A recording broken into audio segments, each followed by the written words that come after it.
While riding in my Cadillac, what to my surprise, a little Nash Rambler was following me about 1/3 my size.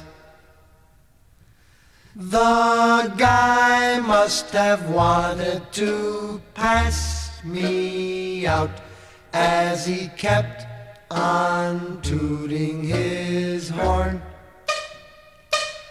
I'll show him that a Cadillac is not a car to scorn.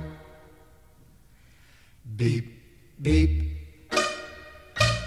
beep, beep. His horn went beep, beep, beep. I pushed my foot down to the floor to give the guy the shake, but the little Nash Rambler stayed right behind. He still had on his brake.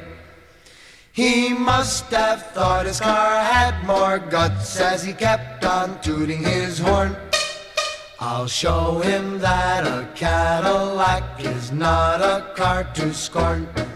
Beep, beep, beep, beep. His horn went beep, beep, beep.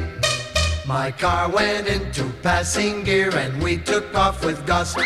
Soon we were doing 90, must have left him in the dust. When I peeked in the mirror of my car, I couldn't believe my eyes. The little Nash Rambler was right behind. I think that guy could fly. Beep, beep, beep, beep. His horn went beep, beep, beep. Now we're doing 110. This certainly was a race. For a Rambler to pass a Caddy would be a big disgrace. The guy must have wanted to pass me out as he kept on tooting his horn. I'll show him that a Cadillac is not a car to scorn. Beep, beep, beep, beep. His horn went beep, beep, beep. Now we're doing 120 as fast as I could go. The Rambler pulled alongside of me as if we're going slow. The fella rolled down his window and yelled for me to hear, "Hey buddy, how can I get this car?